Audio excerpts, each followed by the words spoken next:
Everyone, मैं हूं देव और स्वागत है आप सभी का मेरे यूट्यूब चैनल आर्टिस्ट devart पर।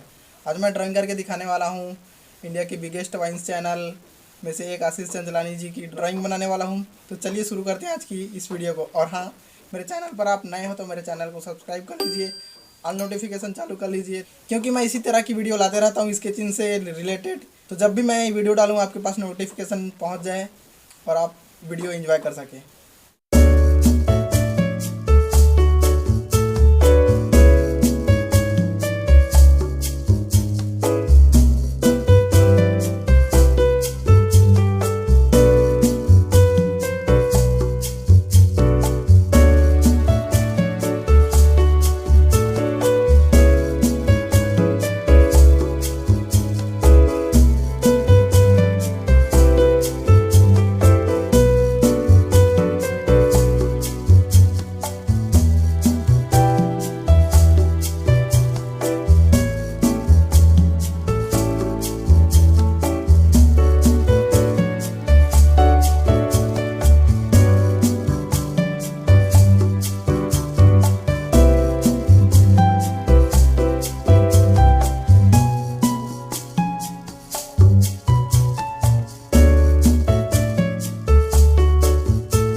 गाइज आपको कैसी लगी आज की वीडियो कमेंट बॉक्स में ज़रूर बताइए और इस वीडियो को ज़्यादा से ज़्यादा शेयर कीजिए और लाइक कीजिए। यदि आपकी कोई राय है वीडियो के बारे में, कोई मेरी आर्ट के बारे में, तो ज़रूर बताइए कमेंट बॉक्स में, ताकि मैं उसको आगे सुधार कर सकूँ अपनी वीडियो और अपनी आर्ट में। तो इंतज़ार कीजिए अगली वीडियो का। तब तक के लिए बाय बाय, टेक केयर, नमस्कार, वंदे मातरम, जय।